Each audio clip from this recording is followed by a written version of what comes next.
Booked revenue is a promise. It's not a guarantee.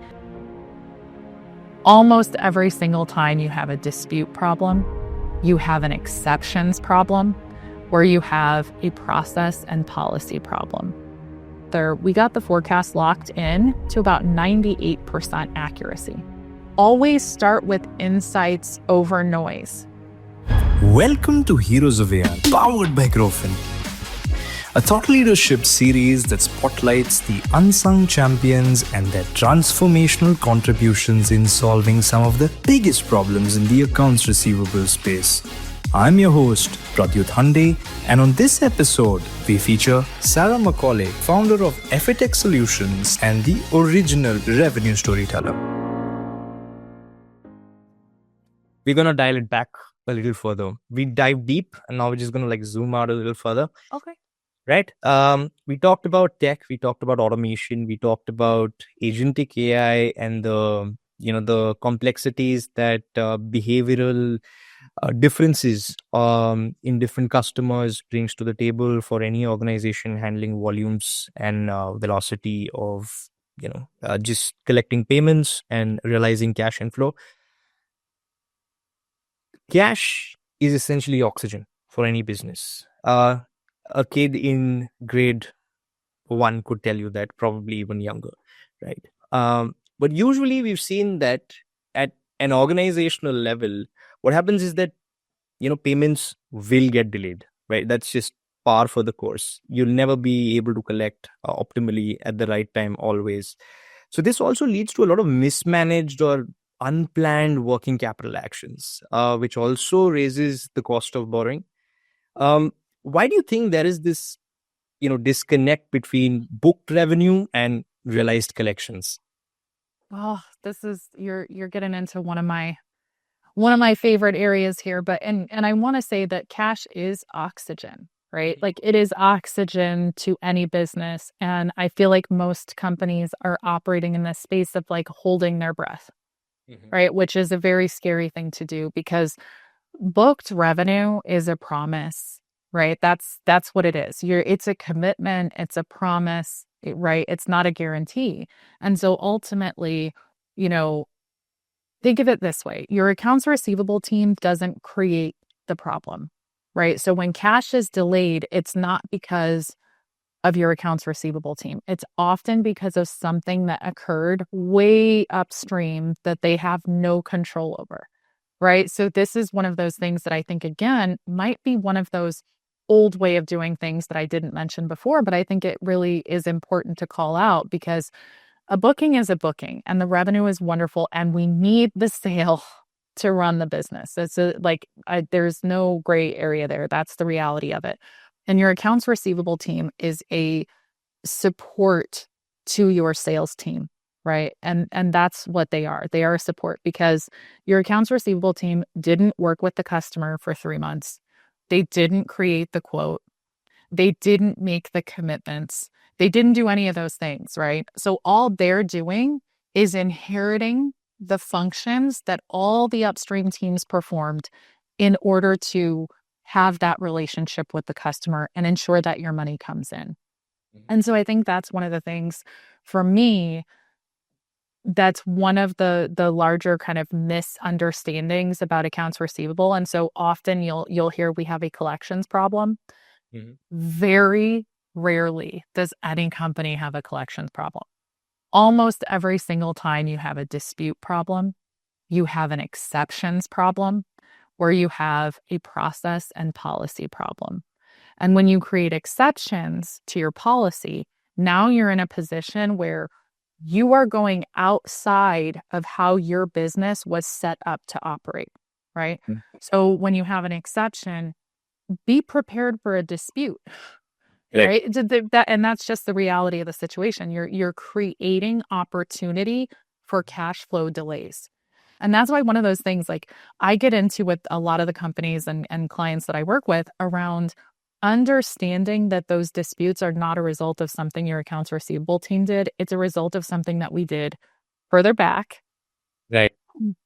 in the process that actually puts you in a position to delay your own cash flow, right? And then like when exceptions become the norm, disputes become the norm. Correct. Is right, because you're doing things that your company was not set up to do, things that your system were not set up to do, right? And so I think for me, and one of the things, when I start coming into a company, like there's a couple of things that I ask, right, when I am trying to develop that baseline and trying to come up with whatever solution we're going to come up with. And so I always say, start measuring how you're billing as a percentage of your booking, because that's going to give you a really good bar, right? So when we talk about the booking motion or your revenue, like your book revenue, let's say that's 100%. That's your starting point. Yep. But you're billing 80% each month of what you book. Right. Wow. It's just like a funnel. Right. And that's a great visual, because you start with the big, right? Like you're 100%, but then you're billing 80%. But then you're creating your forecast off of booking. Correct. Well, I can't collect what we didn't bill. So where does the billing come into that? And, one of the things that I see often too, especially with like SMBs and companies that are starting out, like they don't know how they're billing as a percentage of what they're booking. And a lot of what they're billing manually, because let's be real, like smaller companies, like you have less resources, you're more confined, but it's how you're looking at future state of your operational enablement that's going to be really important there. So looking at your billing as a percentage of booking gives you that visibility into, okay, what can I collect? Right. And then when you understand how you're collecting as a percentage of your billing, so, okay, I like to use the measure of months 0 to 4. So that's the first 5 months, with month 0 being the month that you billed, and month 5 being the biggest stretch for me that I like to go. Sometimes I'll do 6, sometimes I'll do 7 months, depending on how the company is, like how they sell, right? Do you have more partnerships? Do you have more, resale partners? Do you have, are they more one-to-one direct? So it's going to give you that shift. But using month 0 to 3, hypothetically in this use case, right? So you have billing in January, that's 100%. You bill 80%. You should be collecting 85 to 90% of that in month 0 to 3. Depending on what your credit terms are, and most companies are going to sit somewhere in the net 30 to net 45 space.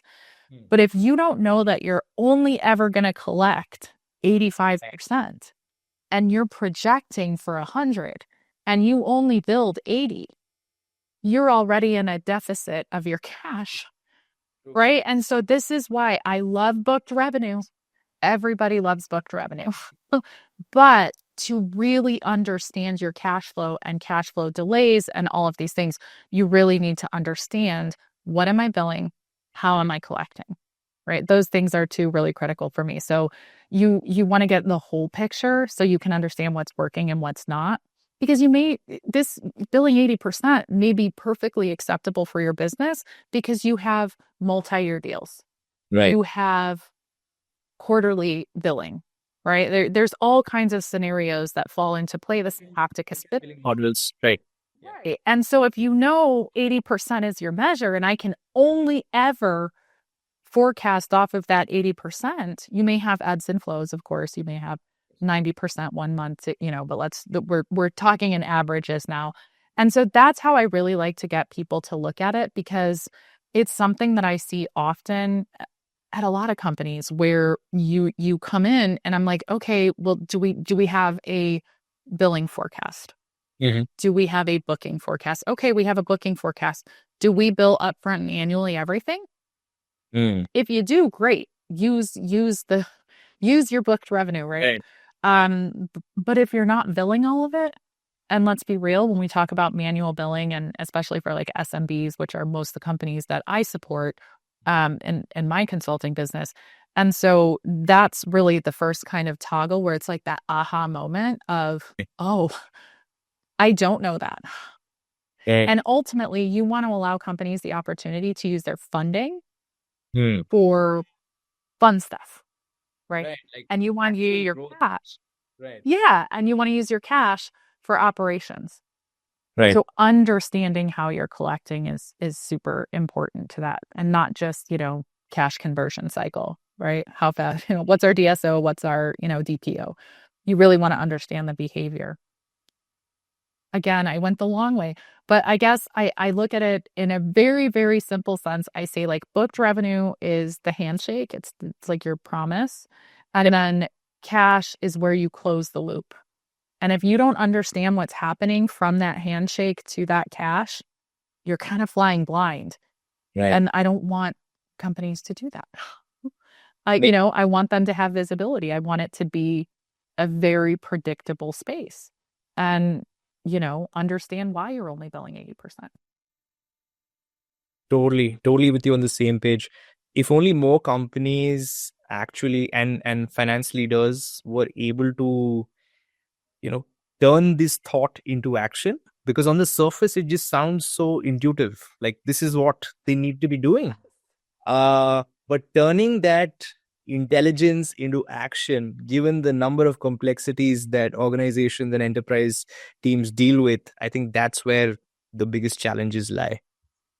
It's really, I agree. And I'd love to give an example, if you don't mind. Please go ahead. Okay. So when I was with Envision, obviously early years of the company, one of the things that I did was create a cash receipt forecast. And that's something that I think is critical that every company should do. I don't want just a cash forecast. I want a cash receipt forecast, because I really need to understand the behavior. Right. So I put this together by doing the analytics and my cohort reporting to really understand how we were collecting as a percentage of how we were billing. So we get that locked in pretty tight. And then when we started building our FP&A team, FP&A was super engaged with that forecast, because they knew, okay, I have this booking and we can predict, let's say, 3 months right now of what that booking is going to be. But we need to understand how we're going to collect that cash. And it's not that they were strapped, but they understood the, operating money versus fund money, I guess. I'm loosely saying funding is fund money, but as we started working together, we got the forecast locked in to about 98% accuracy. Okay. So we knew every single week to 98% accuracy how we were going to collect. And guess what? That forecast was about as accurate as you can get the entirety of the time I was with that company. And that's the impact that your FP&A team working with your AR team, that's the kind of impact and predictability that it can make. And so you're absolutely right. This seems like something that is a no-brainer.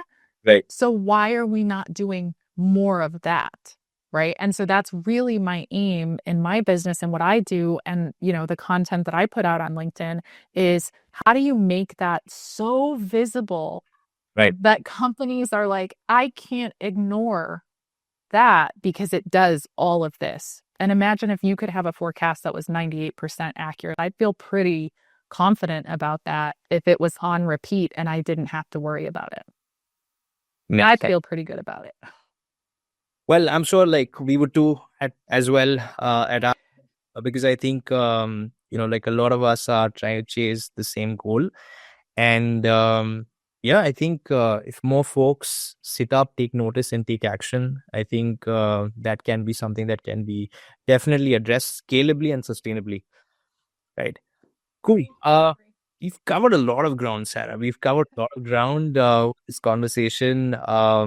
And actually, that really does bring me to the last question of our conversation today. And which is essentially, you talked about AR voices that were muted. We talk about elevating, AR folks and turning them into real heroes. So, for those in the trenches, the collectors, the AR managers, the controllers, the heads of AR, how can they actually start getting a voice at the table and influence decisions regarding cash flow control? That's such a good question, and I really appreciate you asking it because it really does have a very foundational pillar in the work that I do. And so that's a really great question for me to answer, I feel like. And one of the things I will say is that you don't need to have a VP in your title. You don't need to be a director in this space. And where I think a lot of accounts receivable professionals lose their voice is somewhat self-inflicted, is the best way that I can say it, because we live in this world of these numbers and these metrics and these KPIs and cash, cash, cash, right? And so when we go into conversations, we lead with all of our acronyms and our numbers and our spreadsheets, and these things are wonderful. And I say this because your girl has been guilty of this. And so I say this through experience, not through judgment. I want to specify that. But I would say always start with insights over noise. And that's really holding up a mirror and saying like, hey, am I talking in AR right now? Or am I talking in plain enough terms and giving the right information to my sales organization, to my leadership that will make them want to listen? So if you go in with this beautiful dashboard and reports to your CFO, you know, that doesn't mean anything to them. And honestly, they're going so fast. Right. This is going to be in one ear and out the other. And so if you have to be strategic in how you're presenting information and really understand your audience. And this is what I go into in my book, in particular, in Cashflow Clarity, where I talk through you have to position yourself, right? No one is going to do that for an accounts receivable organization. I mean, I'd love to say that that isn't still the case, but it is. And I think that we need to be realistic about that. So it isn't just about saying, oh, our DSO is 55 days. It's saying our DSO is 55 days. If we can resolve X dispute, that will improve our DSO by 15 days in 3 months. That means you get more cash to operate with, you get much more predictability, and now you've actually fixed the root cause of a problem that is impacting your cash flow. And so speaking that language can completely change the game. So I look at it like this. So for sales, you want them to be your biggest advocates. And so when cash flow champions, so to say. Exactly. And so when you look at it like that, that sales team member has the relationship with your customer that you are never going to have. And there is this tension between sales and accounts receivable, sales and finance, sales and credit, all of these things. And I think that that friction is by design because your sales team needs to get that booking and your AR team needs to get that cash. But when you understand that you're on the same team and they will become your biggest advocates, some of my best relationships that I've walked out of many of the companies that I've been at with have been with salespeople that partnered with me and I partnered with them. And that makes both people successful. So it's like how you're positioning that discussion as well is really important. And sometimes, you know, lead with empathy. Oh, they have a million challenges that they are up against with their quotas. I get that yeah, and I really understand how that can be frustrating to an AR team because they feel like they're not being heard. But it's like, okay, how are you presenting that information to your sales team? So you need to help them see, hey, what are your deals that get delayed most frequently, right? Help them with those and say, hey, you have customers in this region that are very, very slow pay. How do you want me to deliver you that information? Sometimes asking the questions for clarity can get you so much more than making assumptions like they should know. They're not living in the spreadsheet that you're living in, right? They don't live there. So you need to understand that they're not working on the same things that you're working on. They're not going to care how far that is on the aging reports. But like you have to tie it to what incentivizes your sales organization. So that's what I say one. So then I would say also really working with your customer success teams. They're the ones that also have that post-signature.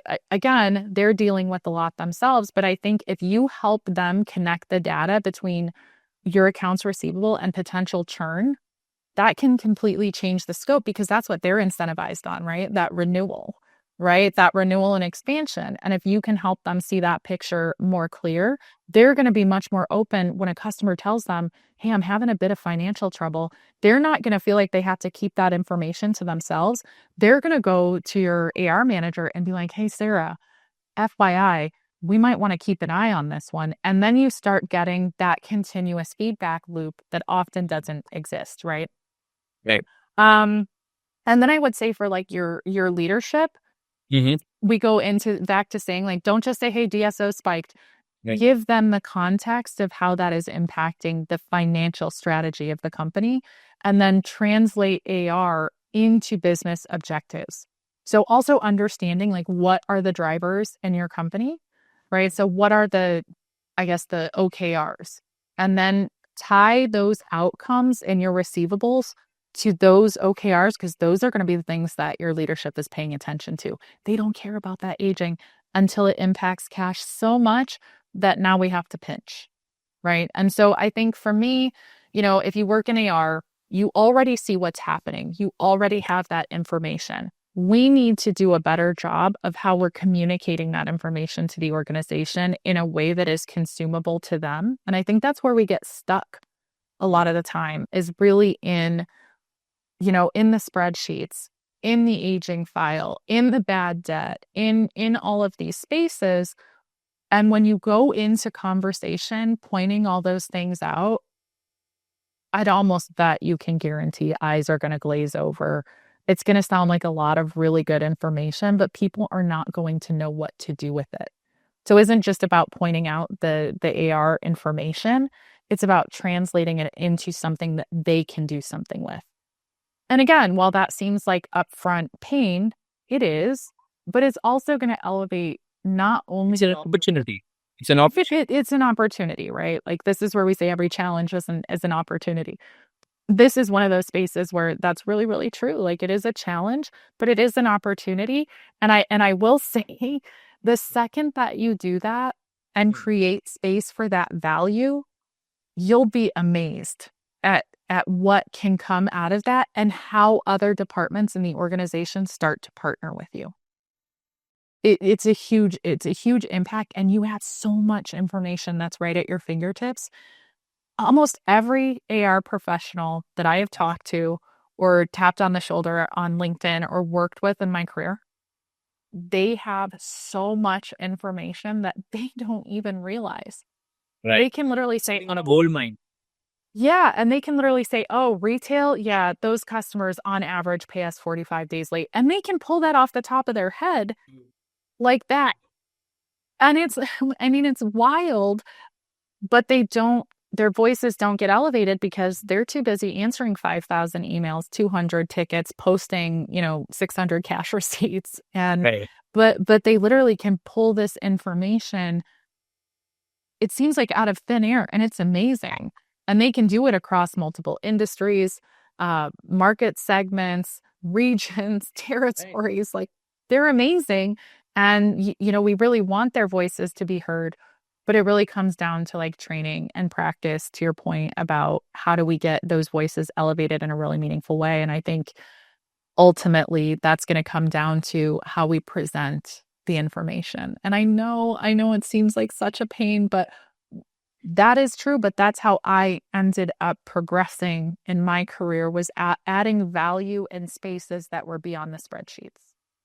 Does that make sense? I love the last line. Adding value in spaces beyond the spreadsheets. No, that's is great. I mean, fantastic takeaways there. Just in terms of not just projecting numbers and those numbers, that data has to lead to something insightful, and those insights have to also dictate future courses of action that AR folks can potentially be a part of. Be a part of a larger conversation. So storytelling becomes a great aspect of all of this, and storytelling tailor-made to different functions, right, to help them collaborate better with you, not just pay lip service when they are interacting with you. So that makes a lot of sense. Sarah, thank you so much for sharing that. And yeah, it's been a lesson, an honor, and a privilege actually interacting with you today. And I'm sure a lot of our audience will resonate with so much that you have shared with us. And thank you so much for being a part of Heroes of AR.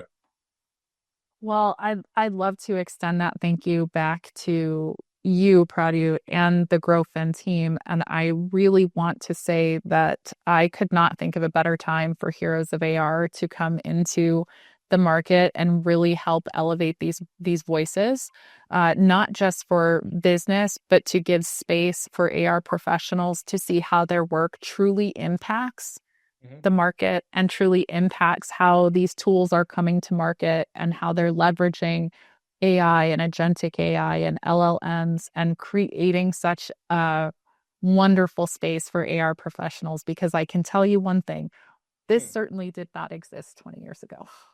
Well, there you go. I think I've brought you back, like full circle, 17 years down the line. So great to hear from you. Your passion is infectious. Your insights are razor sharp.